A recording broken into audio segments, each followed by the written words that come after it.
Welcome to Berlin. I'm Ludwig, a photographer, and today I'm taking you through the city lights, colors, and quiet rhythm. We will walk through the metro station like underground cathedral, look up at modernism facades, and chase light in library, where architecture feels like music. I will share my scouting, my setting, and most of all, how I compose to let the city speak for itself. Ready to see Berlin differently? Let's begin.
Outdoor, I shoot in aperture priority to shape depth and keep motion clean, paired with my 32-70 medium format lens for flexible framing, from right context to tight detail without breaking flow.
Indoor, I switch to shutter priority and log to 125 to avoid the motion blur.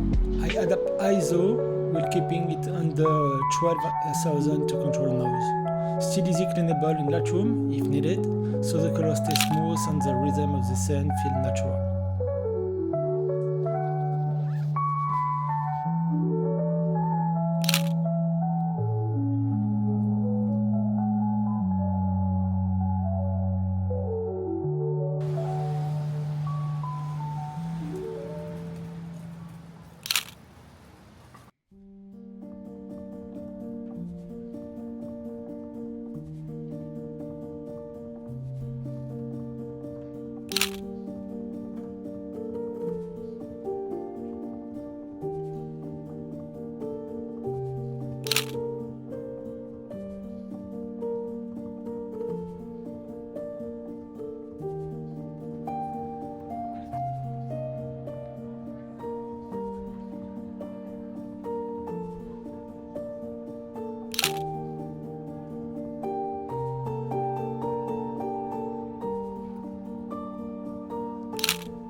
Thanks for watching. If you like this brilliant study, subscribe and like. One question to end. Do you prefer photographing city and architecture or landscape and nature, and why? Drop a quick line in the comments. And see you in the next video.